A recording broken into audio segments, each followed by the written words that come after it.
You ask most people, they don't listen to Most podcasts people. at 1.0 speed. Most people. I would say that is the minority, but I think that's a bit. Let's ask most people what they listen to our podcast at, just as a curious thing. It could be fun.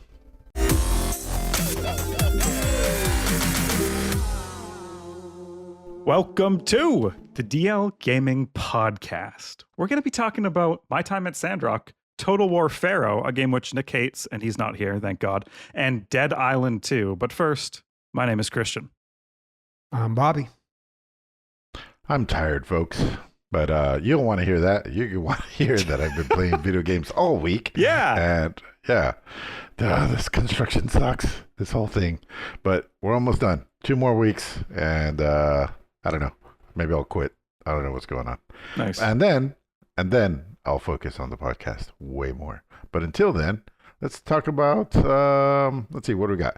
Our Patreon. If you want to support us so I don't have to work so goddamn hard, you could go to dlgaming.net and click on our Patreon page. I was thinking about it today about like how we feel when we get a new Patreon. First of all, we're like super stoked, but it's not just the $5. Actually, it's less even than the $5. It's the you took the time to like go to a website, pull out your credit card because you don't remember the number, and you fill out the whole thing and sign up for yet another subscription. Like that's the impressive part. It is. It's so much It really more. is. You know? Yeah. We're asking you to do so much, but you can save an Emilio out there if you're we need to put you on like commercials like this construction worker has been at the site 120 hours this week. You too can save him. You can have an impact this Christmas. So funny. Yeah. Yeah. Anyway, so you could be the guy or lady or person out there that makes us feel that way next week. And then we'll give you a shout out on the podcast as well. Okay. Hey, we ping things around here. Oh, we do, unfortunately. Guys, I've changed the description for the podcast a couple times without telling anyone. Just, I don't know. It's in the back end, and I like fiddling with things over and over. And I read an article by Spotify on like things to do so that your podcast is like super SEO friendly and people, find it. So, but I'm reading this book, and it's all about stories and why we like them. And I just wanted to throw this to you guys. Is what we do around here, do we just tell stories about video games and we're the people that play them and the people that play them, us? Is that like a good description, good round off? I mean, I think when we're at our best talking about a video game, that's what we are. But a lot of times it will just be like, this is what this is. It will be describers and not like Storytellers. Storytellers. Yeah. When Bobby gets into the UI of a game, I think that's when we're at our peak. Yeah. Mhm. That's peak podcast. Okay. What are you picking this week, Emilio? Neuralink and the Future of Humanity is the title of the podcast. It's 6.5 hours. But Bobby listens to things at 1.6 speed, we've been told. And so that's a thing. Actually, I started... It's so funny that he brought that up because I started listening to this podcast at 1.5 because the host, Lex Friedman, if you haven't listened to his podcast, they're pretty great. He talks to everybody, and there's no politics, and he just talks about really interesting things. It's great. Anyway, this one's about Neuralink. So it's 4-part podcast. He first talks about Elon, who owns the company. Then he talks to the chief engineer on how they're getting the signals from the brain, putting them on a chip. The chip talks via Bluetooth to a computer outside of the brain. And then from there, the first patient, quadriplegic, can now control a cursor and play Mario Kart and stuff like that, which is crazy future shit. Then they talk to the neurosurgeon, who that's the part where I'm on right now, and it's very interesting seeing everybody's different point of view on the project. And then finally, at the last, you hear from the patient himself, which I listened to a whole podcast of him on Rogan, and it was very interesting how he's like, I don't have the illusions of grandeur where I think I'm going to walk again. He's like, my legs are just twisted and gnarled. There's no way I'm ever going to, but I love being the first person that's going to pave the way for the next set of people become quadriplegic to walk again. And I thought that was very noble of him. Yeah, the way it's going to work is a lot of times your spine gets severed, and so there'll be a Neuralink in the brain and one in the spine and one on the opposite side of the sever of the spine, and the data that's would be sent through the brainstem would just be done via Bluetooth instead. And they've already proved it in a pig that they could give a severed spine back its abilities. It's crazy. It's basically just the FDA that's holding them back at this point. I mean, we're in the future, man. It's crazy Cool. stuff. That's exciting. That's an exciting product placement you listen to for Neuralink. No, it is cool. I listened to I forget whose podcast it was, but they had a neurosurgeon come on and talk about Neuralink, and I didn't know what to expect, but he was basically like, I'm not really that excited for just that. Like, so many other companies are doing this thing right now, and they're kind of competing against each other. I think Neuralink is maybe the best marketed or maybe the most popularized, but he was just like, it's a great time right now. Like, a lot of cool things are happening that we can do. So yeah, sweet. Better multiple companies than just one, for sure. Yeah. Cool. What do you got, Baba? This weekend was QuakeCon.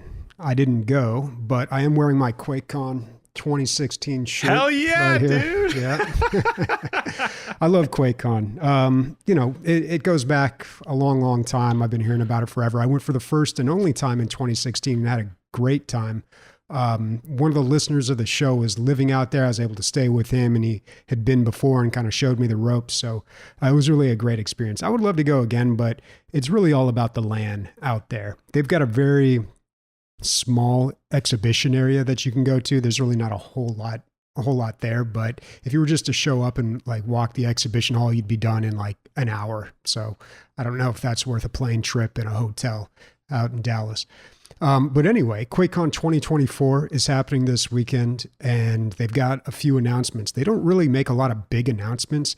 I think they even already announced Doom: The Dark Ages, the new Doom game coming out, which looks amazing, by the way. I mean, it's just, the weapons look so cool. There's one that like crushes up a skull and shoots the bone shards out at people. I mean, it's just ridiculous.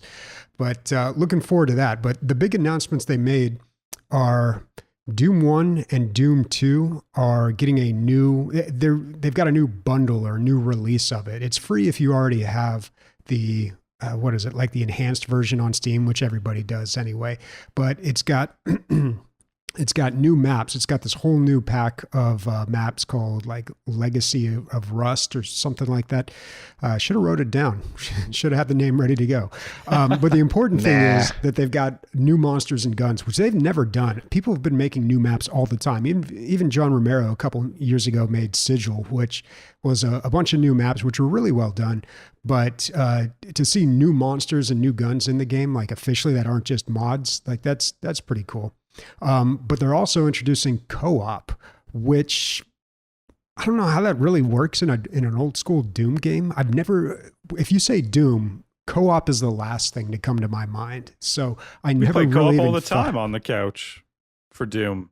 On Doom? Yeah. 4 Really? player. Yeah. I went up to 4 players. We all went through the same map. On a console? On a console, huh? Yeah, it was on console. Yeah. Like on N64 or something? Because I know they had Doom 64. Like, it was in my friend's basement. I don't know. I can't remember. Okay. Really grilling you here. You're on it. Stop. What else happened down in that basement, dude? so much. That's a story for another time. But they've had they've had co-op in mods before, but this is like officially supported now. I watched some YouTube videos, some Twitch streams of it, and it looked about as good as I expected it to be. You know, it's just two people in a map doing the same thing. It's not really like that exciting, but I guess it's kind of cool they're adding that. They're also adding cross-platform to these Doom games, and they've redone the whole thing in Night Dive's Kex engine. So Night Dive we recently talked about them a few weeks ago. They did the remaster of Dark Forces. They're the dev company that's just like killing it with all these remasters. Like they're just like, that's their focus. That's what they stick to, and they do an amazing job at it. So that's exciting. What else is exciting is the id Studio. So there were mods out there for Doom Eternal, but you know, and it seems appropriate that there would be mods for a Doom game, because that's just like the first mods anyone remembers is probably from the original Doom games. Like that's kind of where modding started or really got popular. But there were mods out for it, but now they're officially supporting it with id Studio. That is going to give people like the actual tools that were used to build the game. They're going to give that to the community to build cool stuff with. So it'll be exciting to see what comes out of that. Not only that, it's going to make it easier to install these mods. You won't have to get, what is it, Nexus or what's the popular game mod app? Yeah, ModDB or something. Yeah. Yeah, Nexus and go mods, through all that stuff. And, you know, that stuff isn't like super hard if you're into computers, but it's a hurdle. Steam Workshop, so easy. You go there, click, I've got a mod, you know, just, you can't beat that. So that'll be good. Even the original Doom, the 2016 Doom, I guess that's not the original, but the 2016 Doom had what they called like mod support, or like a map maker. I think they call it like a snap map thing or something like that. I went in there and it was very limited. What's funny is I tried to build basically a MOBA, like a wave survival MOBA, and I just couldn't do it with the limited capabilities of this tool. And then at that time I was listening to the PC Gamer podcast, and someone on the PC Gamer podcast said the exact same thing. Like, first thing they did was go in there and try to make a MOBA out of that, which would have been awesome, man. I mean, even just a wave survival, Doom Eternal wave survival, dude, I would love that. That would be so good. So many great things come from mods. And it must feel crazy to like mod a game that is so like graphically intense too. Like usually when I think mods, I think like low res stuff like Gary's Mod or something. Anyway, last thing I want to point out about QuakeCon, they had a cat cafe there. There's a few pictures of it online. You can check it out. If you don't know what a cat cafe is, it's where you can go in, drink coffee, and hang out with a bunch of cats. Now, normally it's not just about hanging out with cats. Although when I did this in France, that's what it was about. It was a cat cafe that was purely like you come in and you hang out with the cats and that's it. But typically, at least out here, when you have a cat cafe, it's really about adoption. You go in, you hang out with the cats, maybe you connect with one, they look real cute. You bring your kid in and they just like hug one and they won't let it go. And then you take that cat home. That one's yours. And that's what they did here at QuakeCon, which is awesome. That's a cool thing to include there. I hope there's some extra steps other than just liking it and taking it home. I'm sure. I mean, dude, it's an adoption. It's a vetting process. Yeah. There's fees and they got to be spayed and neutered and all that stuff. Like, yeah. It's Bobby, how sanitary is this? Sanitary? I don't want to be drinking my coffee with all this dander. You're weird with cats, dude. You're weird with cats. They're cats. They're fine. They're clean. They're clean animals. Okay, they clean themselves. Dude, I don't know. My girlfriend's got a cat that just sheds everywhere. It's ridiculous, dude. I've never seen an animal shed so much. Bobby saw me with the lint roller before the show. Sam wants to start a cat cafe. This is the only fucking business I can get her interested in. She wants to start a cat cafe in Chula Vista, California. I don't know how well it's gonna go, but I don't think there's one down there. It's true. But talking about Doom and the music of Doom, I listened to this 45-minute podcast. It's called "Understanding the Music of Doom" and like why it was so good, and the problems that they had and why the music was not so good in Doom Eternal. Basically, they're just having a falling out with the creator of the music and him not getting paid and all these things. And I think they went to court about it. I'm not exactly sure who won, but yeah, that was basically what happened. This guy that went ham. I forget his name, and just made one of the best soundtracks of all time. Just they had a falling out, and they took unfinished tracks and tried to shoehorn them in themselves on Doom Eternal, and that's why I was so fucked up at the beginning. It's a great it's 45 minutes, but it's totally worth listening. That was a big story when Eternal came out. That was Mick Gordon was the composer. Mick Gordon, for thank that. you. Yeah, I remember that. Sounds like a superhero's alternate. When he's not in cape and costume, he's Mick Gordon. Yeah. Bobby, you seem very excited. I want to imagine you at QuakeCon kind of just losing your shit when they announce this stuff, and then, in the crowd, getting carried away, smiling even. I don't know. I don't Bobby know. losing his shit is one raised eyebrow. Yeah, I don't. These aren't like huge announcements. I mean, these are about as big as announcements get at QuakeCon. So Yeah. I don't know. It's not like anything that people are going to lose their minds over, but it is cool stuff.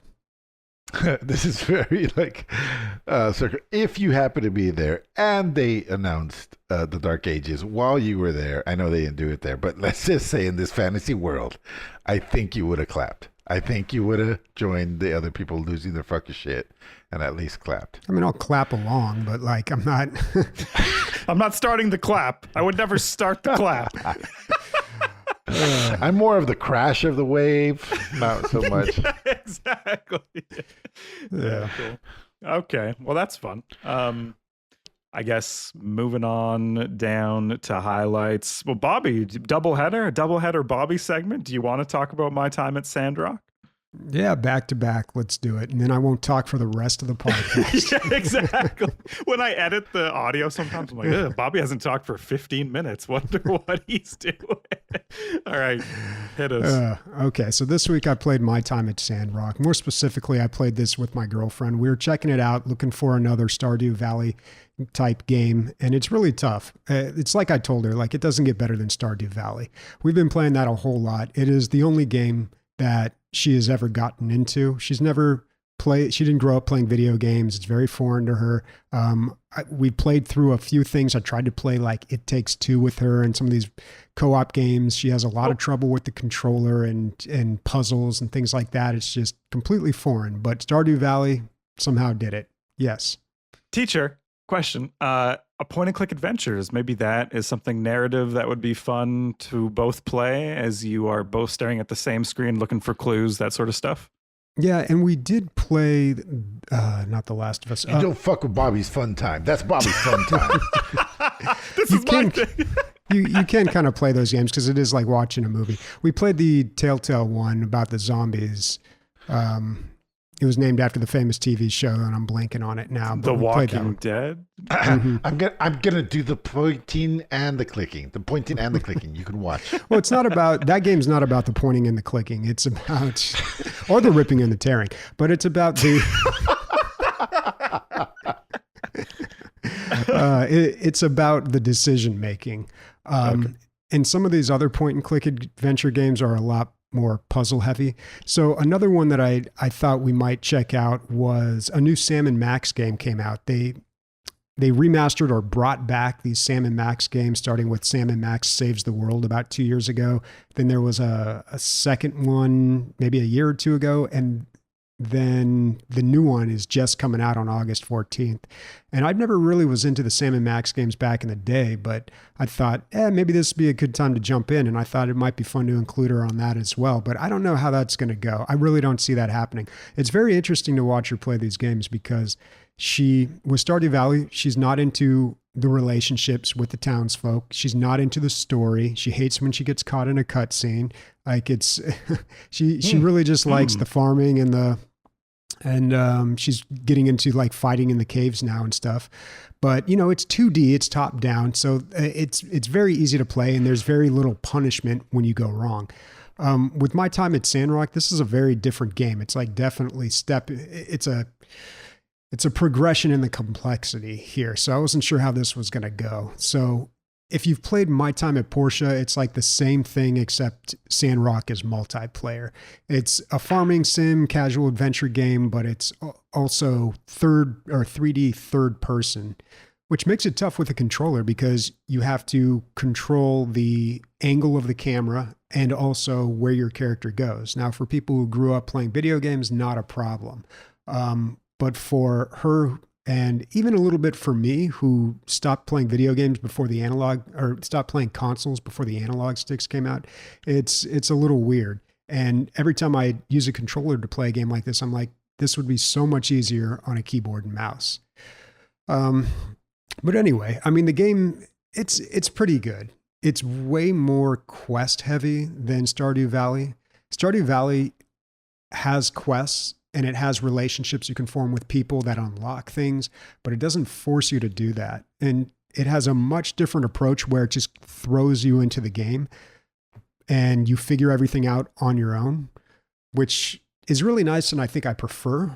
But Sandrock has this, it has way too much dialogue and it says, okay, well, now you got to build one of these and blah, blah, blah. Here's my life story. And then you got to go over and talk to this guy to get this part. And then you go out and find these. And you have to like jump from quest to quest in order to progress. And every time you talk to someone, it's just like 3 screens of dialogue. And it's voice acted too, which is nice, but also drags out the dialogue. Oh my God. How did your girlfriend not throw her controller right at the screen? And you cheer. You cheer when that happens. Can you set the dialogue to 1.6 speed? I don't know. That would be really helpful. Or you could just start skipping it. Did she like it, Bobby? I don't know.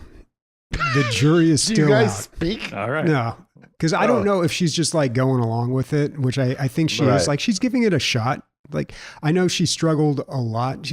You have to learn a lot of new things, like how to navigate the menus and everything, but she's struggling a lot with the camera angle.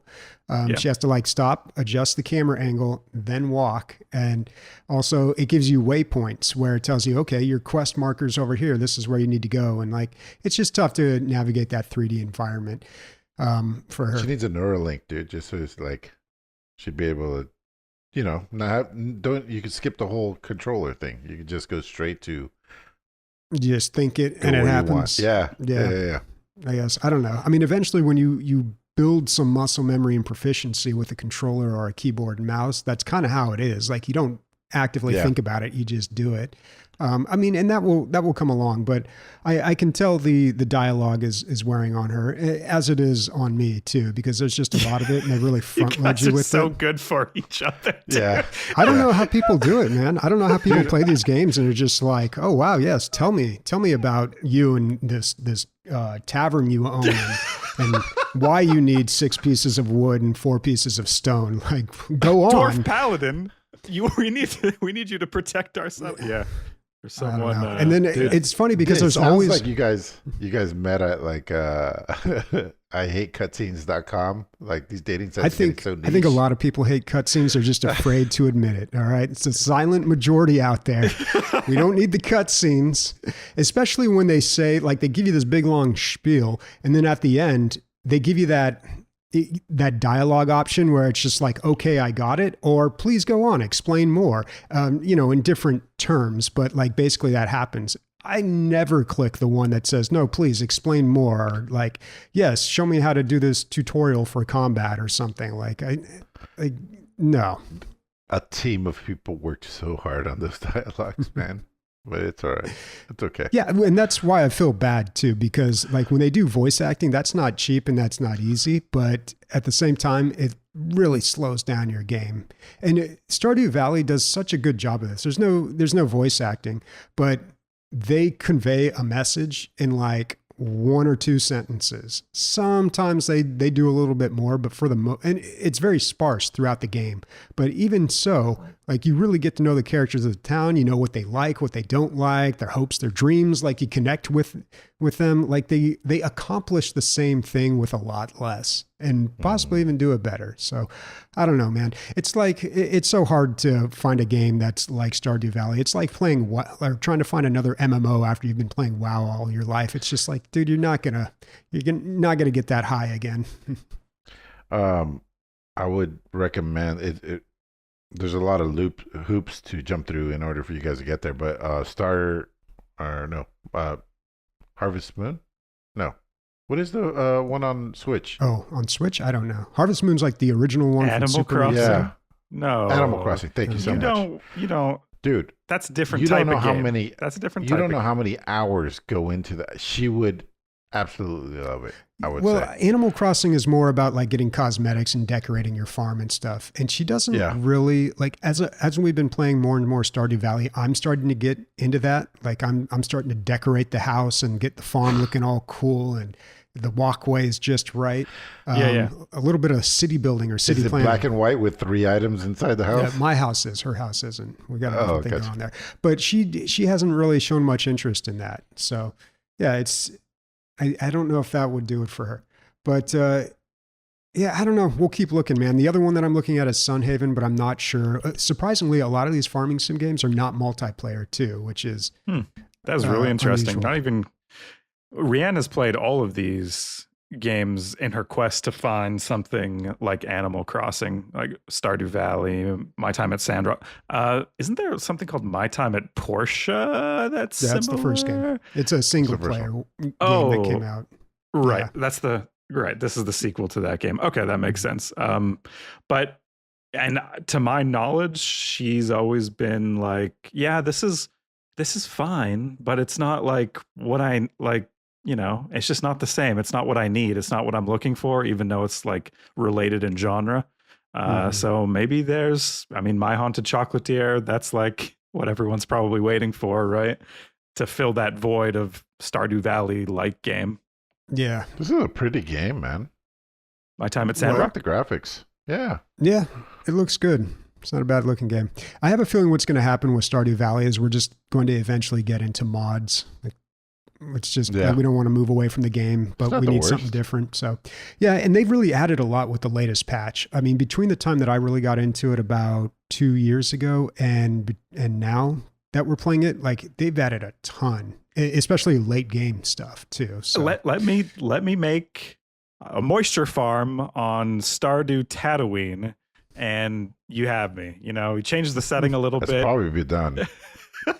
Just reskin the game and you have me. I've tried getting Stardew Valley so many times, and I don't know, something about it is I'm like, my starting farm is so much bushes. So I clean the whole thing, which takes me like 3 days. And then I'm like, okay, now what? I'm an organizer. Maybe I'm not a builder. I'm an organizer. Maybe that's some insight into how I like to play games. I don't know. You want to sit? You want to fucking plan an entire city, but you can't handle a garden. Dude? I Is can't that handle what a I'm garden. hearing? That's true. It's so He's embarrassing. just big It's picture true. here. He doesn't Yeah, deal big with the small picture. stuff. I want to, the first time I played Stardew Valley, I was like a little confused by it. Like I don't really get it, or what's the point? But it took a little while for me to get on board with it. But I don't know. It's just like over time, it's like the game that just keeps giving. I'm going to go to our website, dlgaming.net, and I'm going to search for Stardew Valley, and I'm going to find the first episode where I talked about Stardew Valley. I'd love to hear my initial take on it. That's awesome. Oh, we should play a little soundbite of that next episode when you find it. Yeah, that's good. I'll see if I can dig it up. I would love it if he's like Stardew Valley sucks. And we just play that off. First of all, the UI, crazy. Okay, cool. Awesome. I'm going to go down to, guys, I'm going to hit you with it. Total War PHARAOH. It's the latest Total War game, and a return to their historical titles. So they have these two things going. They have these fantasy games, Warhammer, Troy-ish, I guess. And then they have their historical titles, which is what I grew up playing. Your Medieval 2, your Shogun, your Romes.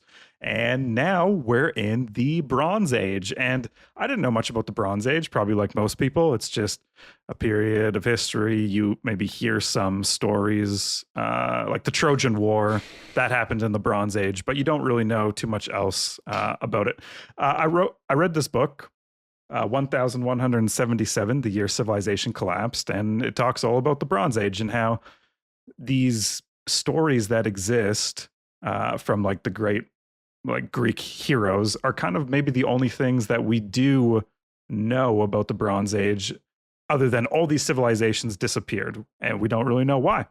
People like your Minoans, Trojans, if you've heard of the Babylonians, Hittites, Mycenaeans, those are the people with like those giant labyrinths in Crete and in Greece.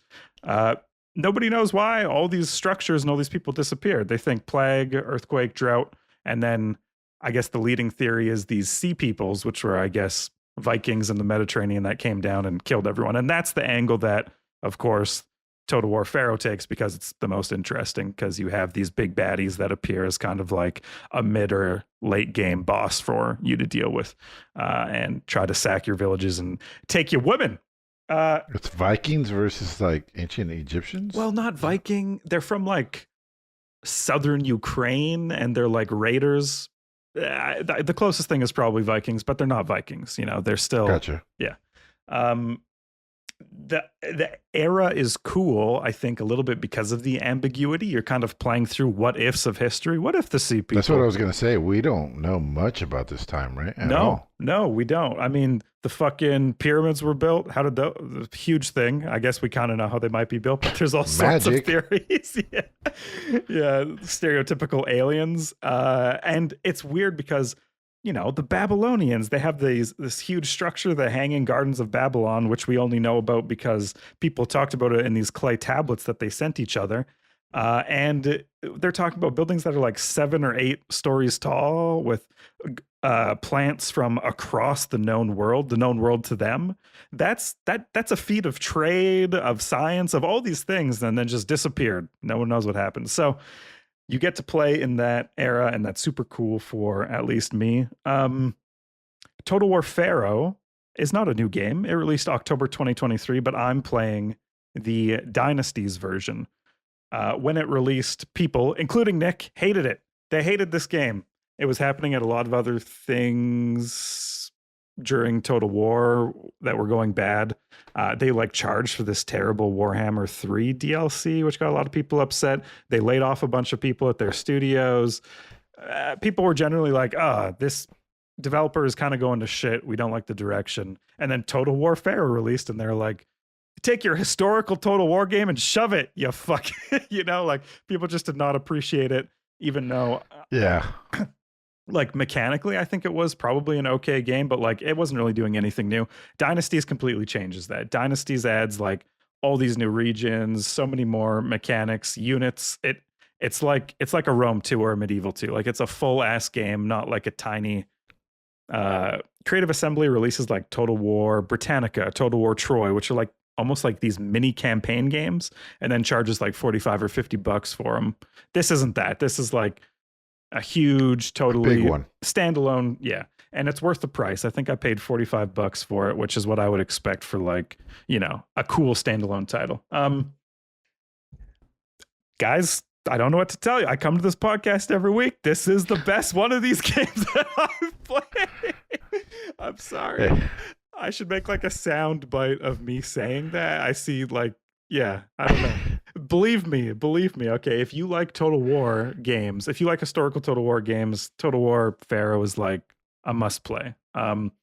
It's like a cross between Rome 2, Crusader Kings 3, and Total War Troy. There's dynastic marriages you have to navigate. There's resources to manage. And I think the cool thing they do is like, they incorporate religion into it, but it's not like Apollo is a spell and he blinds all your opponents, or like fire arrows rain down from the sky. Like it's not mythological. It's like your general prays at the temple of Apollo and the morale of all his troops go up and the archers are more accurate. So it's still not completely historical, but it's a little bit more in line with like, maybe you visit a shrine and you are inspired, you know, maybe you do some ancient magic mushrooms or some acid or whatever the, you know, religious things that you'd have to go through and the drugs that made that possible. Yeah, there's so many options. Like I can't get into it. I don't know where I would even start. It's fun. I love it. A lot of 4X games get criticized as like map painters. All you're doing is left clicking on a map and you're painting the map your color. That's kind of like a criticism that's thrown out if the game is too simple. This is not a map painter. Like I'm like spending 15 minutes before hitting the end turn button, just going through all my options, making sure I understand everything. And then every 4 to 5 turns, I'm having like a big battle. So you get the RTS component, you get the grand strategy component, and I'm having a lot of fun. The battles themselves have so much going on that I'm going to use it as an excuse to talk about next week, because there's just so many interesting things going on here, like terrain type. I'm not even going to start talking about sand or coarser sand. Exactly. That's what the conversation next week is going to be focused on. So prepare yourselves for that, like, riveting discussion. But yeah. I don't know why the listeners show up, but I'll tell you why I show up every week, guys. I love listening to Bobby complain about cutscenes and story, and I love you finding the next best game you've ever played every week, dude. Yeah. It's fucking, this is phenomenal. Like, if you were to track the odds of this happening cosmically, dude, this is a cosmic coincidence that somehow. Yeah. 18,000 games released on Steam a year. Christian somehow finds the best. Yeah, it's I think maybe I don't know. This might be getting, you guys are my therapist, but I'm sitting down and I'm playing a game, and maybe like I'm just opening my mind to like the experience of the game, and it just hits me in the right spot. Maybe but also maybe I am finding the best games and you guys suck. I don't know. That could be either or. I'm not complaining over here, dude. I think it's dude, if we could take 20% of that enthusiasm and put it to Bobby, it would be... Dude, did you hear Bobby talk about QuakeCon earlier? Are you kidding? Yeah, that was true. His blood he had was a pumping. Smile on his face. Yeah. That's another reason you should sign up for the Patreon. We can get this poor soulless boy to another QuakeCon. Oh, we were talking about it maybe last year when Bobby probably mentioned QuakeCon the last time. But it would be so cool to go to a giant LAN tournament like QuakeCon. That would be like as an adult, that would be like a once in a lifetime experience, probably. I mean, you might also come to the podcast to listen to Emilio's poorly reviewed games. And here comes another one. Nice. A new, hot, fresh take. So Dead Island 2, I picked it up for $30, maybe a little less. I remember being shocked by the price because it had just come out. And yeah, let's get into it.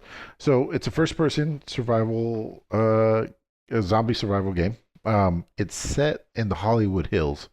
And so I'm only about an hour and a half into it, and you're going through like rich people's houses, like these mansions, you know. And the first one is like this Spanish style mansion, and it's just an interesting setting, you know, because the houses are not usually when you go into these neighborhoods in games, the houses are they're just replicas of each other, and these are just like, you know, huge sprawling estates, and there's lots of nooks and crannies in there. So that was kind of unique. Other than that, the combat I haven't got a gun yet, but there's a huge emphasis on stamina. A lot of games have stamina, but it doesn't really matter. You can just keep swinging. This is like 3 swings and you gotta like take a couple breaths, which is kind of nerve-wracking when you have 4 zombies on you. Like, what am I gonna do? I can't raise my weapon anymore.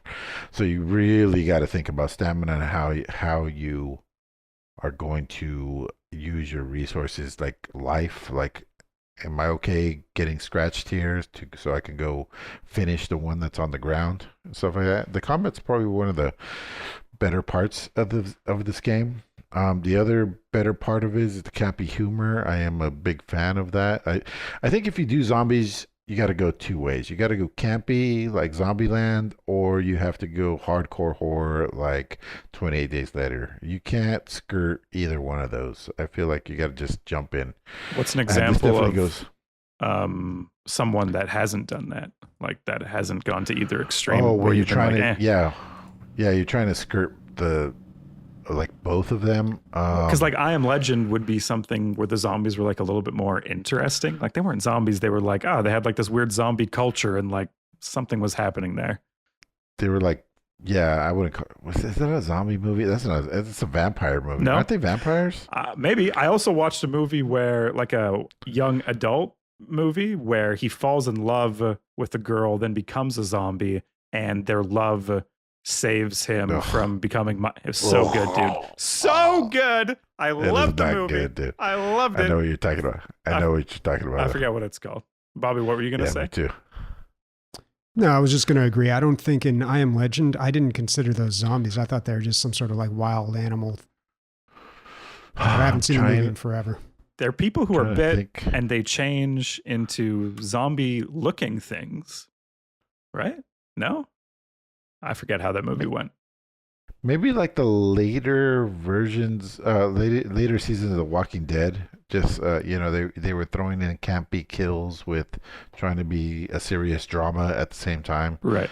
And yeah, that's when it kind of fell apart when the writers changed. Something like that. I can't think of anything else. But most movies fall into the "you did it wrong" category. I love zombie movies. By the way, there's one I recently watched, another Korean one. It's called #Alive, about like how social media is adapted into this zombie apocalypse. I thought it was so good. It was awesome. One person in one apartment for the whole movie. It's great. And he's still tweeting the whole time. It's pretty good. Anyway, so this is that. This is the funny route. The characters are one of the strong suits in this game. Like I wanted to play as all 5 of them. I was very either you're in a plane crash, you choose which one you're going to be. And I was like, man, they all seem cool. I went with Carla, the Mexican MMA fighter. She kind of reminds me of Bobby, help me out here. In Aliens 2, there was that hot Latina chick with the big, heavy weapon. Mm-hmm. I can't remember her name. Perez? It was something like that. Yeah, it was like Gonzalez. Yeah. Anyway, Perez. yeah, it's very cool. So I went with her. Having a good time. You quickly align yourself with a like famous Hollywood actress, and she has her handler with her, and that guy's ridiculously funny. Just trying to. He thinks that fame still matters when like people are dying everywhere. Yeah. It's great. It's not a runaway smash hit, but I will continue to play it in between whenever I have 20 minutes to rub together. Yeah. So I can't recommend it now. I'm going to continue to play it though. That's all. Sweet, dude. That was awesome. It's no Total War PHARAOH, I'll tell you that. But it gets the job done. It does get the job done. The Aliens actor was Vasquez. Private Vasquez. I was way off, dude. And okay, you said #Alive. I'm going to check that out. And then I think the movie with the zombie boyfriend you were talking about is Warm Bodies. Yes, Warm Bodies. Yeah, I went on a first date to Warm Bodies. How could I forget? I remember that Bobby, movie. What you just did right now, I need you to do all the time, like every episode. This is great. Yeah, just clean it. Just act as the end. What do they call it at the end of the book or at the bottom of the page? The footnotes. An index. Yeah. Or the glossary. Yeah. So there was one. Oh God, I'm going to find it and I'm going to bring it up later. But there was one. Zombie movie that nobody's ever heard about, and the only reason I heard about it was because Patton Oswalt had mentioned it on a podcast, just kind of you guys are best friends because you guys are best friends. Yeah. And so like I put it on my watch list, eventually watched it, and it was brutal, dude. Like it's a bit of a rough watch, but it is really good. And like it's hard to do. What's it called? That's what I'm looking up right now. It's going to take me a minute. Okay. It had. Until then, I will juggle. Yeah. Now go for it. Let's move on with the show. Okay. This highlights section was brought to you by people in our Discord who make up our community, like ScramTX, and he says, finally picked up DRG Survivor. Man, oh why did I sit on purchasing this game for so long? It is amazing. Best bullet hell heaven game I have ever played. Looks like I got a new game for next week, folks. It's in my wheelhouse for game of the year. Yeah. No shit. Yeah, for $14.99 or whatever it costs. That's fucking awesome. Cool. Yeah. If you have a game you're playing, drop on down to the Discord and tell us about it. We'll shout you out on the show. Thank you for Scram for bringing up DRG Survivor. Yeah, everyone's talking about this, and I'm kind of like, I want to play it. I've never played a bullet hell heaven game. I never played a Vampire Survivors, like whatever we're calling them, a VSL. This is the one, dude. Yeah. This is the one. I saw that and I played around right before the podcast. So good. So good. It's definitely my game of the year. Yeah. I think about it. We're getting close to the end of the year. It's probably going to be it for me. And Bobby and I have not like agreed on one in many a moon. So Oh my I don't God. think that's too rare, but yeah, everybody loves it. And I'm surprised. I thought, because you usually read something from the listeners at this point in the show, and I thought you were going to go with Nyanko's Borderlands review. Dude, I'm not even going to touch that. Have you guys seen the Borderlands? I'm going to go movie? see it this week. I got it. Okay. I have to see it. I'm going to see it this week too. Good or bad, I'm going in. All right. I found the name of that zombie movie, and this is why I couldn't remember it. It's called The Sadness. It's got a very generic name. And it is, I don't think Korean. I think it is like Filipino or something. Let me see. But it is, dude, it's Taiwanese. Okay. If you've got the guts, dude, watch this movie, The Sadness. like gory. It is gory, but it's also just, it's really sad, dude. It's sad. It's very A little on the nose with the title. It's depressing, but in a very sick way. Like it's a gut wrencher. It came out in 2021. The Sadness. Sheesh. Okay. By the way, what podcast are you listening to that Patton Oswald is on? No, they're best friends, dude. He says 2021. podcast is the cover. He comes over every Thursday for lunch at Bobby's. Does he have a podcast that I don't know about? I don't think he does, but he guests on a lot of them. It was either Doug Loves Movies or maybe Moulton on Movies. I don't know. I listen to a lot of movie podcasts. Can you please talk about Sins of a Solar Empire so I can go pee and make myself a drink? Of course, I would love to do that to you. So we're moving on to All Narrator. These are games that have caught our attention, but we haven't played. And I'm talking about Sins of a Solar Empire 2, which comes out August 15th, 2024. It's Sins 2, baby. I played this game growing up. The mods for this game, there was a Star Wars one, a Stargate one. You know, there was all the sci-fi ones. I think there was a Star Trek one. It is a RTS 4X game that focuses on choke points. So you can't go from any planet to any planet, like in the real world, kind of probably. You go on these chokeways between planets, and that creates these grand battles where you can build a bunch of fortresses and stock them with fighters and lay mines. And so it's very attacker defender focused, and that makes the game pretty exciting. You get these grand battles that are super fun to play. You get these hero units that are your captain ships that you upgrade, and you can go down all sorts of paths. And the game hasn't been updated in a long time. They released, I think, 4 DLCs for the original Sins that totally increased the game. I think there's one called Diplomacy, one called Vanguard, one focused on fortresses, these huge mega structures like the Death Star, where you can shoot a planet from another system. And super fun. This was kind of my first space game that I got really into. This was like before Empire at War. And what was cool about it was that it was real time. So it wasn't like a turn-based game, which the Galactic Civilization games were turn-based. I think Sid Meier had a space game as well that was turn-based. But this was the first, like, things are happening and I can't pause the game. It's just happening right now, and I have to kind of deal with that. 10-player multiplayer is expected for Sins of a Solar Empire 2, which I think is the most exciting thing, because you get these, a lot of times in an RTS, it'll be Team A versus Team B.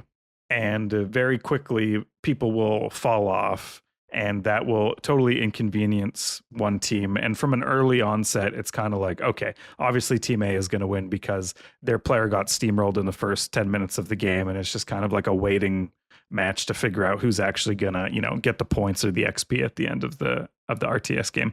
But for Sins of a Solar Empire, you're playing on this giant galaxy. You each start on a corner.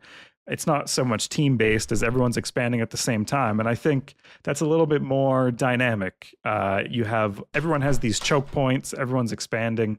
And so I think it would be just a more fun multiplayer experience. So I'm hoping to play that with the community.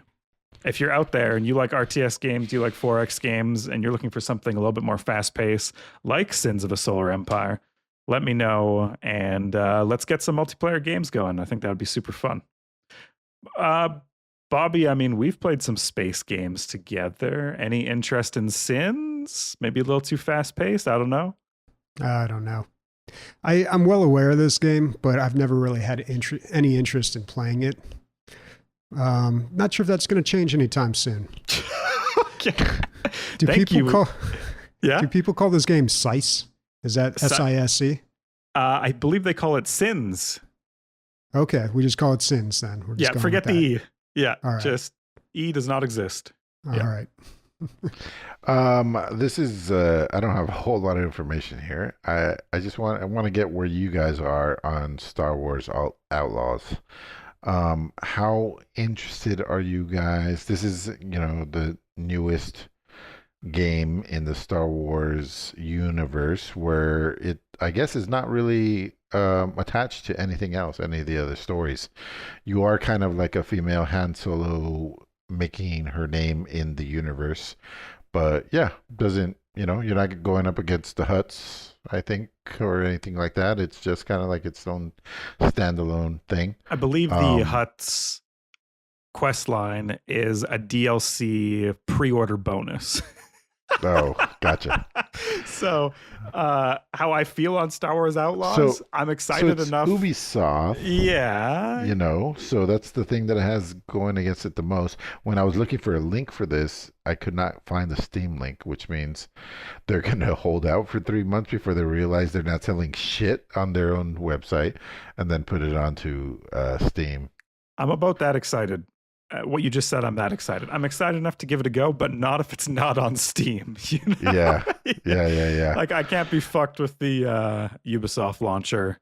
And also, I'm worried that it's just another Ubi game that I won't really feel drawn to because it'll be like drowned out in UI and like equipment upgrades and the things that, I can feel them trying to string me along. They got me on a string. They're playing the fiddle, and I just click X and say, why did I spend $80 on this? Or $100. I think Star Wars Outlaws in Canadian decals is, the base game is $100, which is just like a mind-blowing amount of money. Yeah, $70 US or $129 for the Ultimate Edition or $17.99 for the Ultimate Edition. I don't know what that means. There was 2 prices for it. So I guess you could subscribe and get it, but is it a contract? So they make sure they get their money? Like, I don't know what the fuck that means. I have to name my firstborn Outlaws. It's the contract. Yeah. I don't know. I like the idea of finally the sidekick not being like a droid. I think that's kind of cool. I like that it's like this little creature thing. Besides that, I don't know. AGC played it and he has not a review, but like a preview. He played it for like 16 minutes. Talks about how it was refreshing that you weren't like this Mandalorian that has all these abilities. You really felt she's broke at the beginning. You really have to scratch for every decal. So I thought that was cool. And he had no major complaints, so we'll see. Maybe it'll be awesome. I would love for it to be awesome. I would love to get lost in a Star Wars game again. But I did listen to the episode last week where Bobby talked about Star Wars Bounty Hunter, and I was like, oh yeah, that's the shit I want to get into. So yeah. Yes. Did you see what season 4 of The Mandalorian's called? It's called The Mandalorian and Grogu is the season. The name of it. I just thought it was cool and down that it's a partnership. It's no longer, Yeah. I think it's cool. Any thoughts, Star Wars Outlaws, Bobby? You feel the outlaw in you? I don't know. Some things about the game look mildly interesting, but it's not something I'm going to be picking up right away. I don't know. I understand what you're saying about these AAA title games that come out, and they feel very manufactured. They have everything that they think makes a good game, or on paper makes a good game. Like, they've got the formula right. It's like, you've got to have character progression, skill trees, and, they're checking all the boxes, but the game itself has no heart and soul. And when you get down to like the core gameplay mechanics, it's like not very satisfying. It's just, I'm doing this so I can unlock the next thing, and that unlocking the next thing allows me to unlock the next thing. And it just, I don't know. I worry that's what this game is going to be like, but who knows? I mean, I like the idea of, I like the Star Wars part. I think that's what I'm getting at. Yeah. If this had been any other game, zero interest, but because it's Star Wars, I'm just like, I'm listening. Yeah. And what's funny is like the the Deep Rock thing, Deep Rock Galactic Survivor is just unlocking the thing so you can unlock the thing, but they did it right. But the core gameplay It's loop so is much actually fun. fun. Yeah. Like, I actually have Yeah. a good time playing the game. It's an added bonus that I unlock stuff and I progress, but like, I play the game because I'm having a good time. Absolutely. Bobby, do you lose regularly? Like, I lose. So the way they Maybe changed 20% of the time. when I first started playing it, it happened a lot because you unlock the main levels and then you can't really do much more. You're playing the really hard ones, and unless I get a super good combination of drops, I'm just going to fail. But the way they've done it now is you have all these minor upgrades you can unlock with weapons and I think classes. So like, you work on like a gun unlock and it gives you 3% more damage and 3% more range every unlock you get for that gun. So you can focus on that, then take that into the main gameplay. There's just more to do now. Like, they've given you a lot more to do. So you aren't just, and that was kind of the problem that I ran into in one of the early stages of its early access, is I just hit a point where I was just like, it's too hard. Like, I can't beat this. But now they've given me kind of more stuff to do and get that incremental upgrades. That'll make it a little easier when I go into the harder levels. All right. What else we got? Guys, it's time where the game where you make money to guess a video game sound. That's not a proper sentence. Anyways, you're going to guess a sound. You already sent in a guess. And if you get it right, you're going to win what's in the pot, $40. Every time you guys send in a guess that's wrong, we add $5 to the pot. The pot is growing. The pot is at $40 currently. Isn't that great? You can email pixelshitshow@gmail.com to guess. And this is the sound.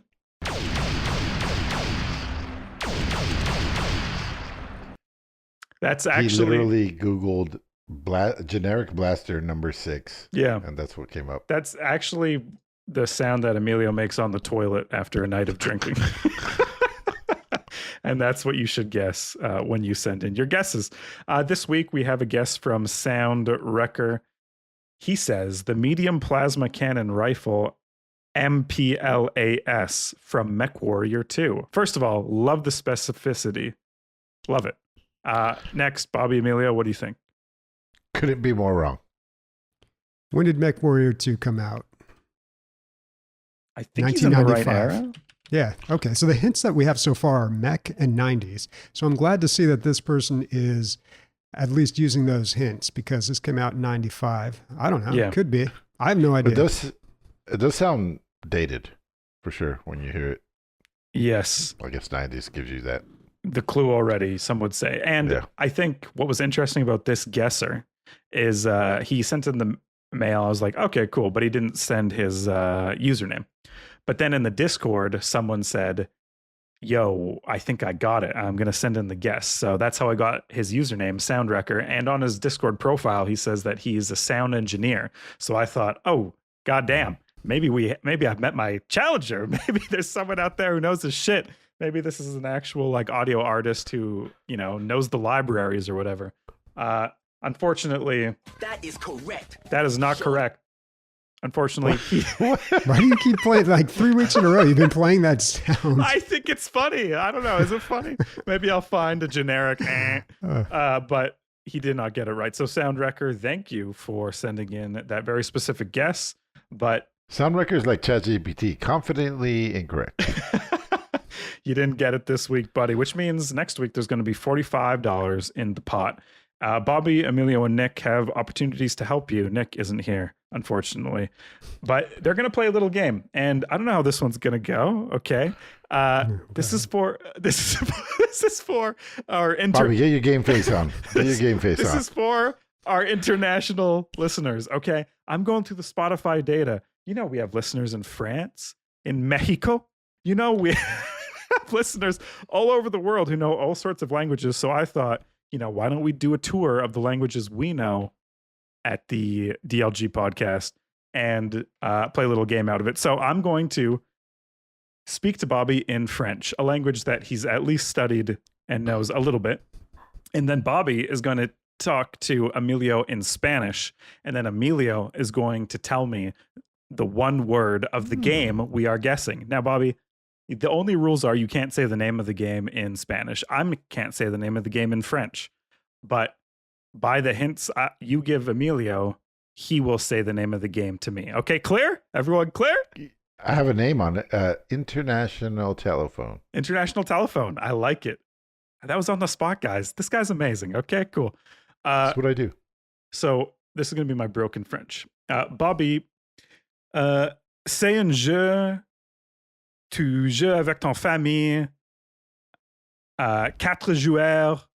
Tu achetais les plots et tu mis les structures dessus. Et la bout de jeu est de faire tout le monde la bankruptcie. Et quand tu gagnais tes relations avec ton famille est détruite parce que c'est un jeu que tu vas jouer une fois par an. Alors, Noël, c'est un jeu de Noël, OK? Tu sais le jeu?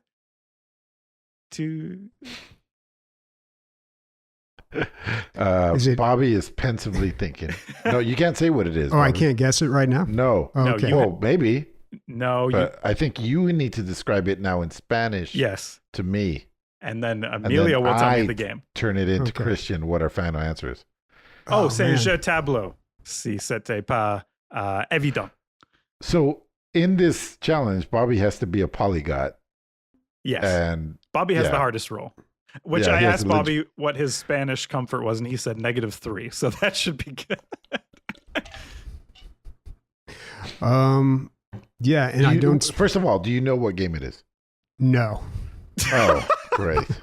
So that's the first problem. OK, c'est un jeu tableau. Tous les plots sur le jeu a une différente couleur, comme rouge, bleu, gris, et la bout de jeu est de collecter ces couleurs parce que quand quelqu'un dessus cette couleur, il va tout payer. I know the game. I Okay, don't. okay. I'm trying to remember what it's called, though. I know what game you're talking about. We played it. You were terrible at it.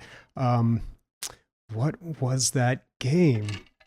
I don't think Doesn't look like that's the game, dude. Christian doesn't know. Can I look it up? And what happens if we can't get halfway, Christian? Like, can we give him half a I hint? don't know if this was a good game. That's what happens. Okay. I don't know if you know the game. I don't know if you know the game. He's got no Spanish, dude. Maybe just message him the name of the game, and then he has to tell me. No, I looked it up. I know the name of the game now. Okay. I think that's the right one. Now Okay. you have to describe Perfect. it to me in Spanish. How do you say game in Spanish? Juego. I knew that. I was fucking with you. And that's all I know in Spanish. I think this was a big perdidas de tiempo, if you know what I'm saying. Ooh.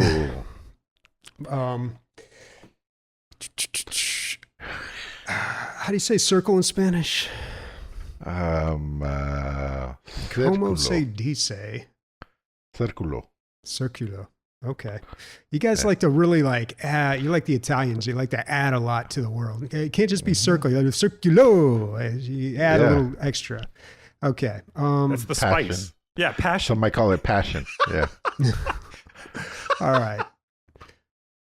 So circulo. All right. Rojo. Yeah. Red circle. Yeah. Y Is it azure? How do you say blue? Yeah. Blue? Oh, yeah. Okay. Sure. E- Red circle blue. Red circle blue. Dude, I don't know my Are we- colors in Spanish. We're talking about the logo? No. So think of a game that has this in it. So Circulo. Yeah. How do you say colors in Spanish? Colores. Dude, I don't know any Spanish. This is pretty wild. What's funny is like I could hear Spanish and I could pick up on a few things, but if you ask me to speak it, not a thing. Because it's the exact same word with just like there's an accent on Yeah. it. It's an A, an O, and or an E. So El Bluo. Okay. El Bluo. Rojo. We El Bluo Verde? this fucking bit, dude. Dude, I don't know. You're going to have to cut so this there's some part out. green. Okay, I'm not going to cut shit. This is like Okay. podcasting the top of the mountain. This is as good as it gets. I know I've been learning a bit of Spanish. Oh Quiero boy. pagar. Yeah. That's I don't know the next word. What do you want to hit? No. Okay. I think this All right. it's over. International telephone fail bit fail game. The game was You know what? I have to say, you should have known this was going to happen. So he I did. DM'd me this week and said, hey, how much, on a scale of 1 to 10, how's your Spanish? And I said -5. So you knew this was going to happen. in my defense, pretty sure you said -3, dude. Okay. But yeah. Okay. So game didn't work out. Sorry. That means no hint unlocked for you, dear listener.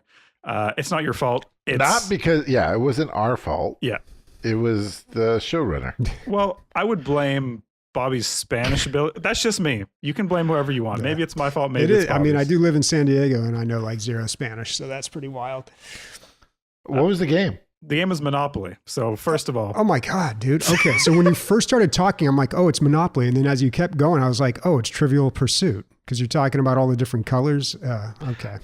How dare me thinking it's a video game? How dare me on a video game podcast think that you guys might be talking about how dare you? Yeah, you should ask yourself that. Anyways, next week, $45 in the Red pot. Circle Blue? What are you talking about? Well, that would 'Cause be in Trivial Triv- Pursuit. In Trivial That- Pursuit, you have to fill the circle with all the different colors. Oh, Yeah. gotcha. Okay. Pixelshitshow@gmail.com to guess, folks. Listener questions, Bob. After that riveting segment, now we move on to the best part of the podcast, right? The best part being listener questions. Yeah, Yes. yes, Okay. sir. He was All right. he was scrolling up and down looking for the best something Where is it? labeled the best part. Where is it? Where No, is we it? were. I guess we don't have any subs this week or subs. are Is there a going, so- gold star by something here? I don't. What is he talking All right. about? Yeah, I don't know if Games this is the within best part. It games. depends on the questions we got. We've got a few this week. We'll see if any of these are gold here. First one's from Zap. What's one PC game that everyone should play? No Half-Life, Fallout, StarCraft, etc. Give us some hidden gems. I read this question and he says no Half-Life, but I thought surely Black Mesa is the modern. When we were talking about it, But why are you bringing it up if that what's been excluded from the game? well, it's not a. I feel like it's a Half-Life people might It's not know adjacent. about. It's a Half-Life adjacent. It's a pretty cousin. much Half-Life. Yeah, it's Half-Life. Dude. Okay. I'm gonna go crazy. Here's why it's crazy, because I haven't played it, but two people that I very much respect love the shit out of it, and I'm gonna say the Return of the Obra Dinn. Chad texted me the other day, and he was just like, "Have you played this game?" And this is literally 2 weeks ago. I'm like, "No, but Bobby really liked it." He goes, "This is something special. This is incredible." And I was like, "All right, two people said it's great. I guess it must be great." And those graphics would never work on any other format ever. Like, there's no way that comes out on Xbox and does well. There's just no way. There's no way. Have you guys played Total War Pharaoh, Roost 2, Lacera, Summit Kingdom, or Manor Lord? Those are the I'm just naming off. Did you just have a conniption, dude? What'd you say? I'm just naming off games from that I've talked about for the last like 5 podcasts. Oh yeah. Yeah. I don't know if I have a good But answer. yours would be like, I'll answer for you, dude. Like City Skylines is probably your answer, right? I don't know if everyone should play that game. I don't know if that game is for everyone. I think Return of the Obra It's Dinn. very PC. Yeah. Yeah, a game that everybody should play doesn't necessarily mean your favorite game. I don't know. It's not what I'm trying to say. I'm saying like it's very PC forward. It is. Mhm. Yep.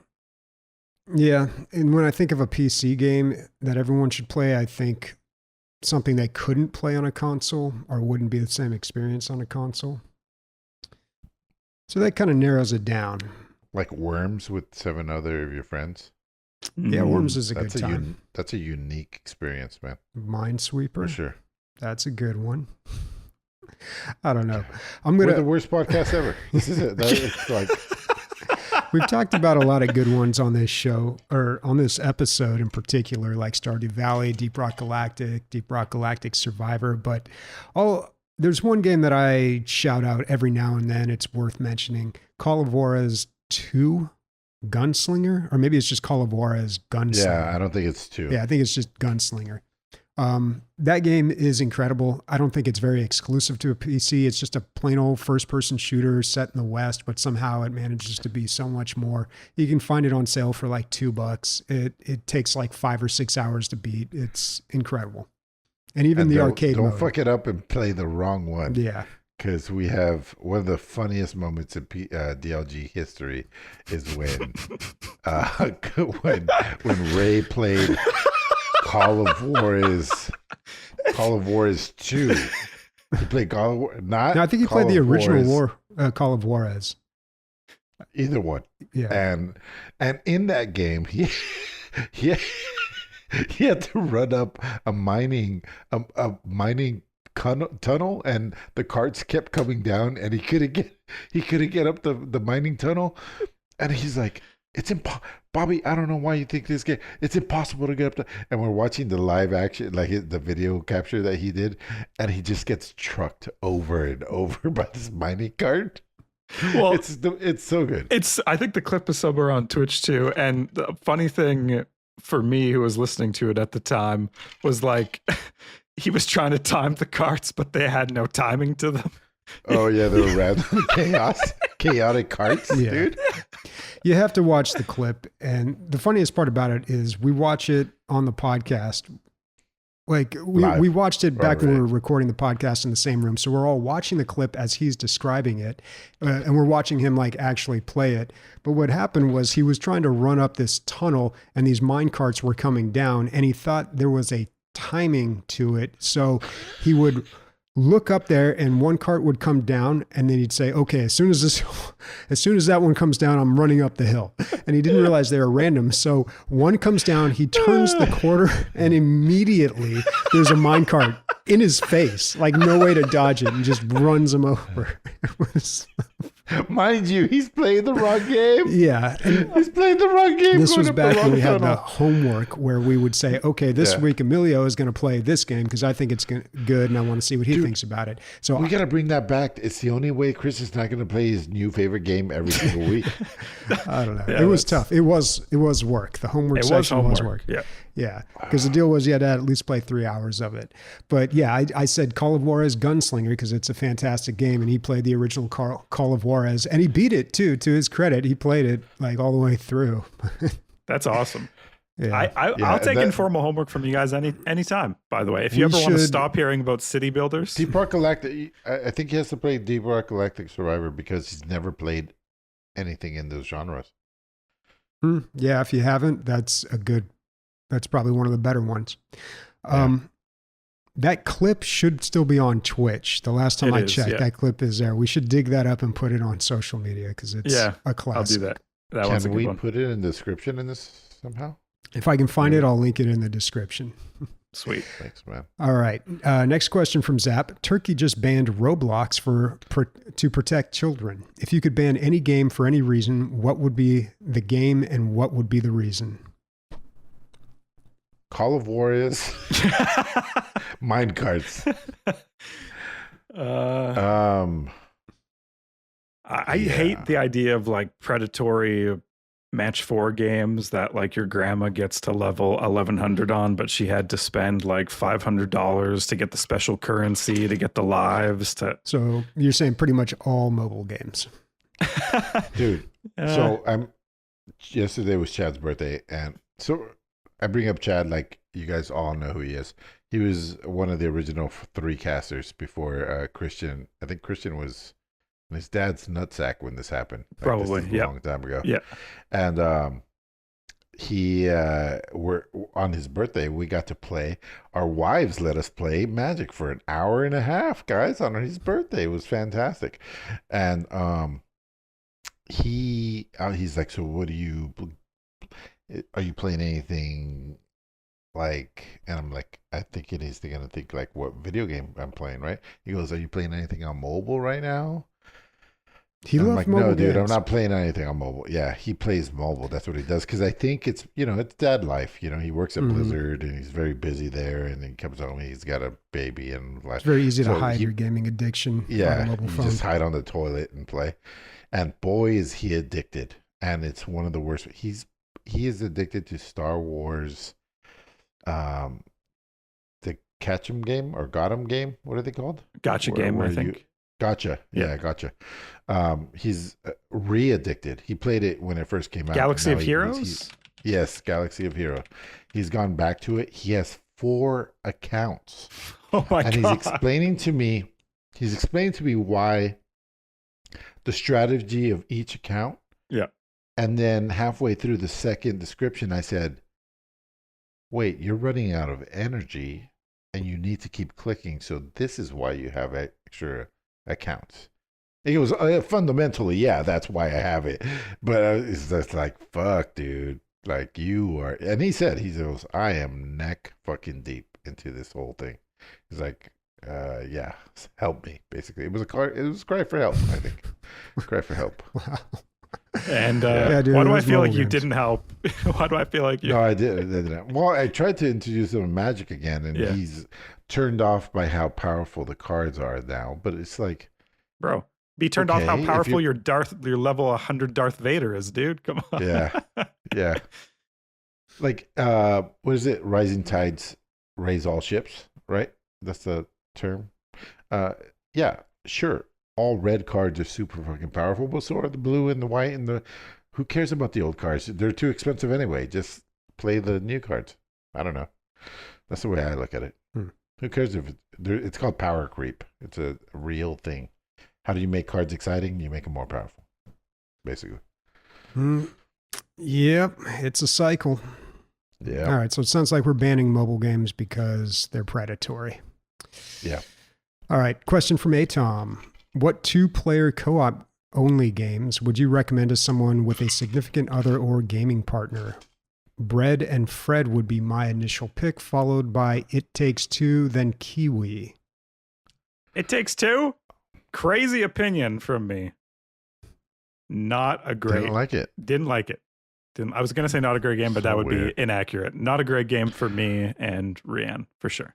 Bobby, what's the prison one we called it? Is it called Get Out? No. Get It Out? Let's get out. Let's leave. Let's. It On our way out. was called A Way Out, but I kind The of Way like Let's Leave. that's, Fuck yeah. that's how all prison breaks start, right? Someone just says, "Hey, Yeah. let's leave." Hey, Why are we here? Let's not be here. Yeah. Yeah, that was they told us to stay, but let's leave. that was the not the first game. The first game was Brothers: A Tale of Two Sons. So And- good. Yeah, and then there was A Way Out, which was not very. It didn't quite catch fire like It Takes Two did, but It Takes Two kind of built off of that and made it 10 times better. And yeah, those were the games by Joseph Ferris, who I wouldn't say It Takes Two is 10 times better than A Way Out. I think they're different games. well, they both have they're both co-op games where you have to rely on the other person to help you. Yes. And It Takes Two really, A Way Out was a little more on the walking sim side. There were quite a few puzzles, but not so many that involved us like working together and communicating, although I did really like the end. But also, it's just like such a better idea. They had the whole like marriage thing, and like you're the little kid, and like the creatures shrunk down. Like that just works way better, and it's going to appeal to more people.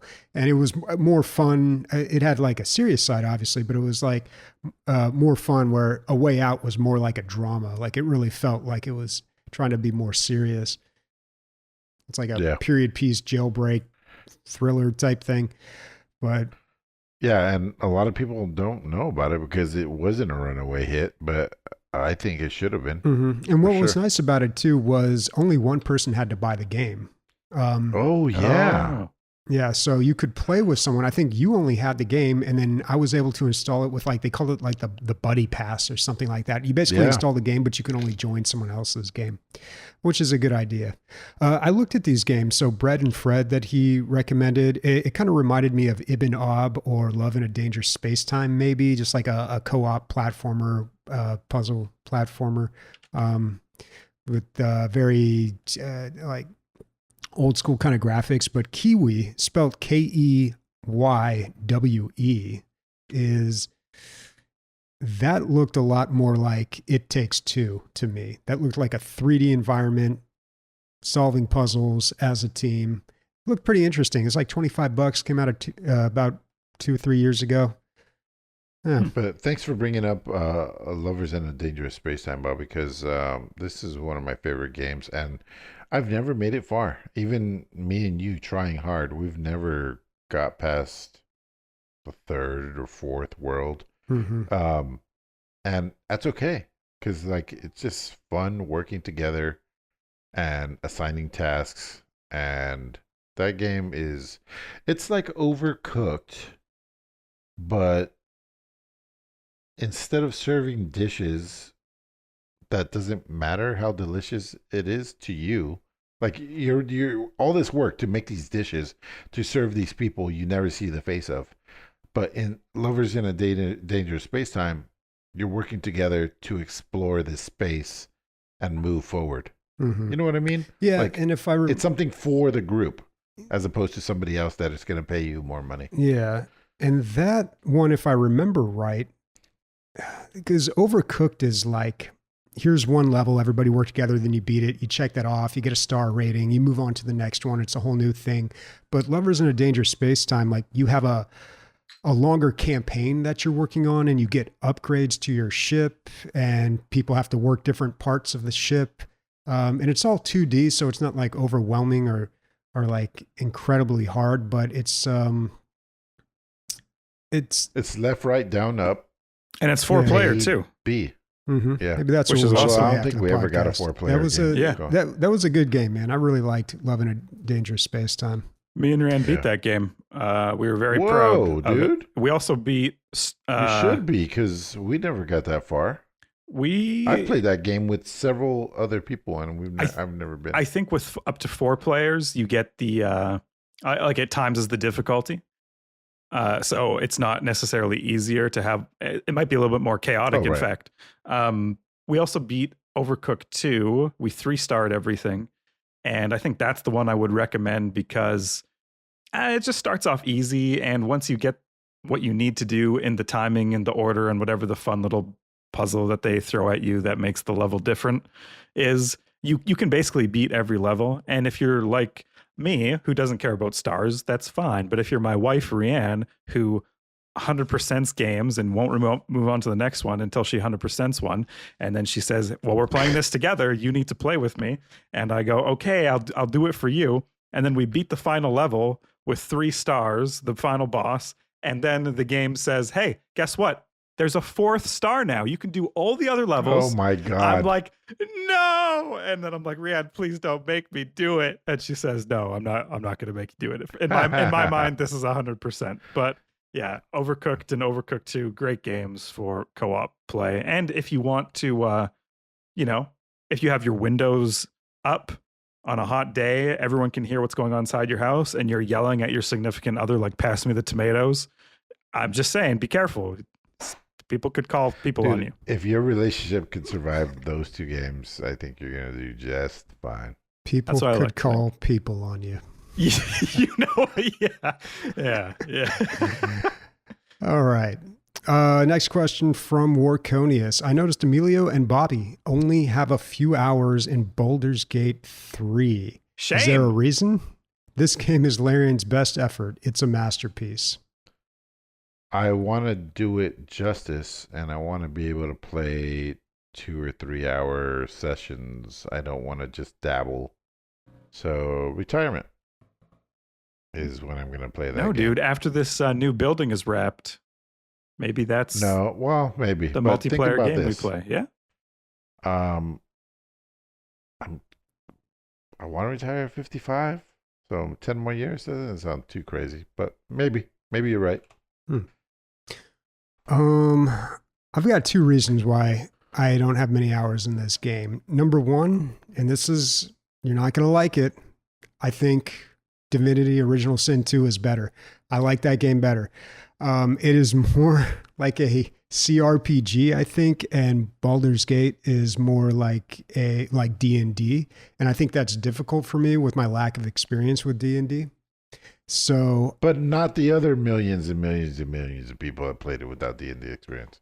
Yeah, I don't know, and I think a lot of people like this more too because they have fond memories of the original Baldur's Gate games. Like it's got the power of the name working for it. I don't think so. I'm either, not dude. sure if that's the. Yeah, I don't think that's right. That sold 15 mil copies. I will say this: if Bobby doesn't understand something like fundamentally, like through and through, then he has a harder time enjoying it. Like he needs to really understand something.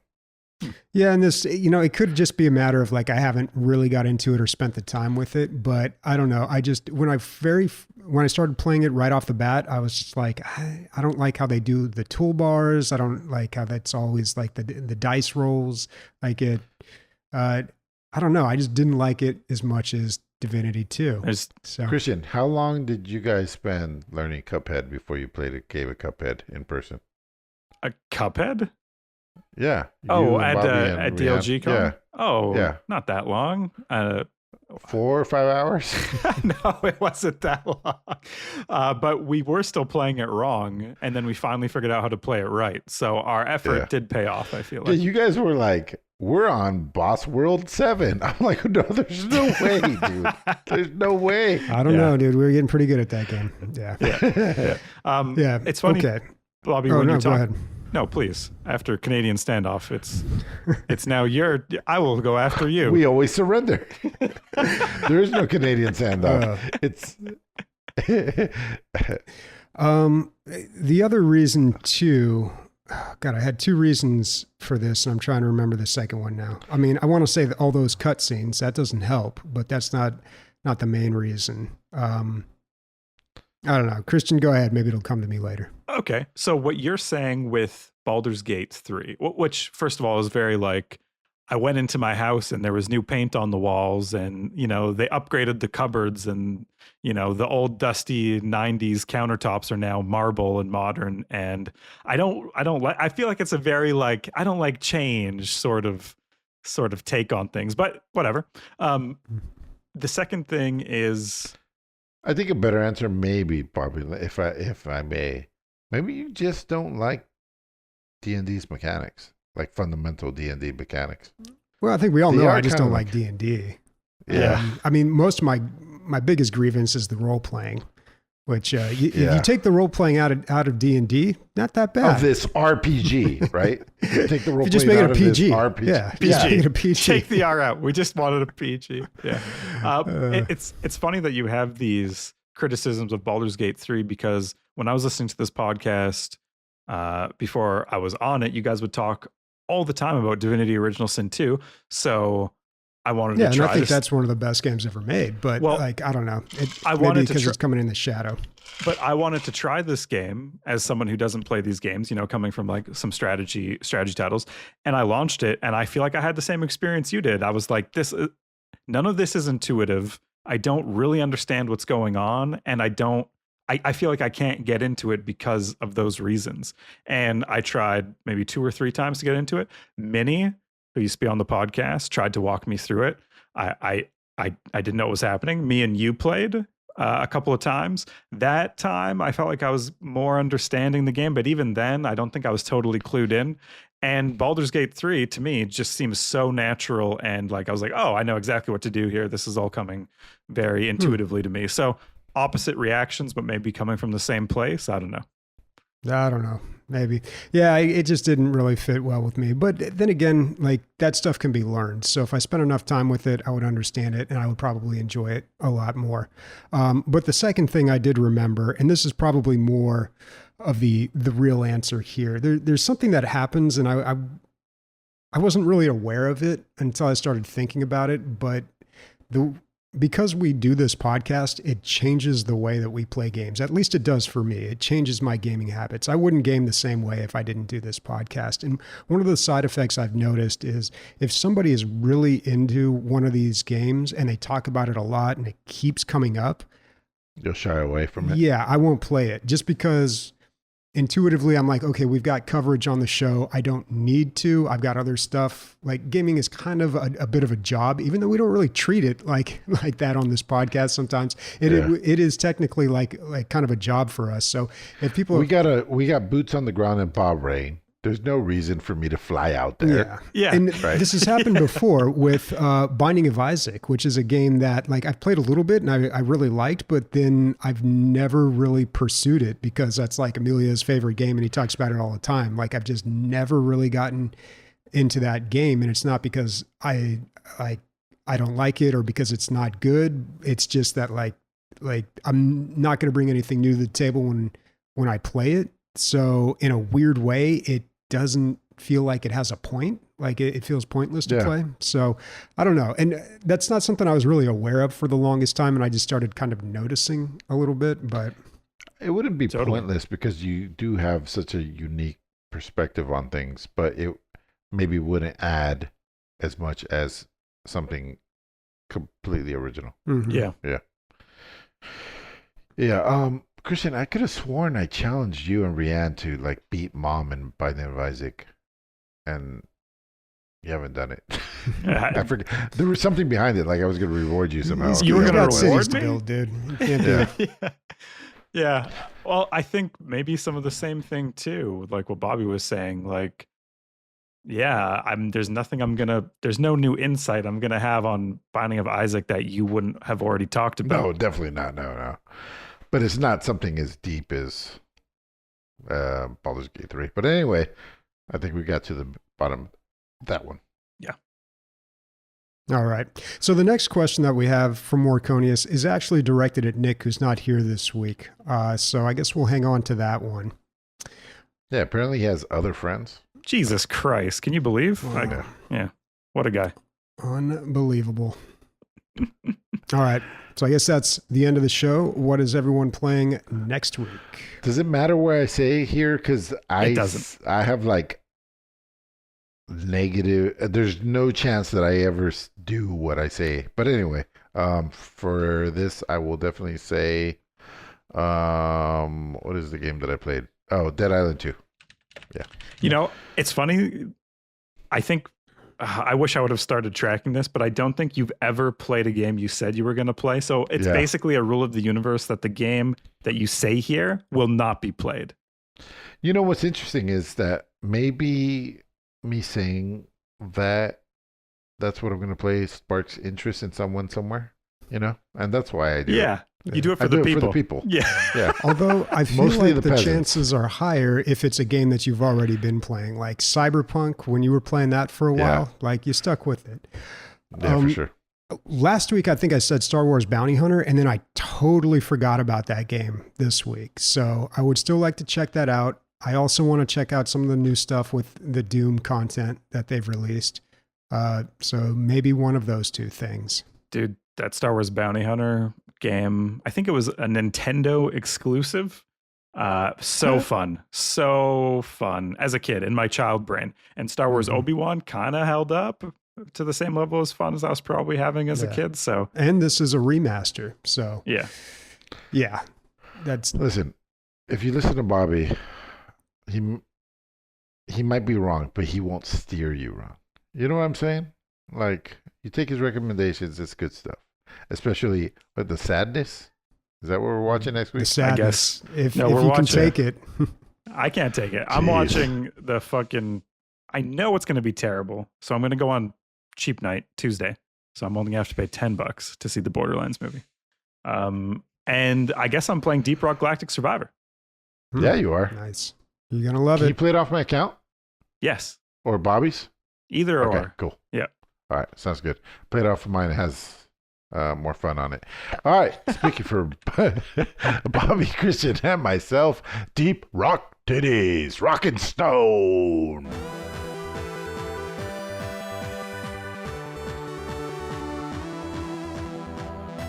Tits and bone. Yeah, keep going.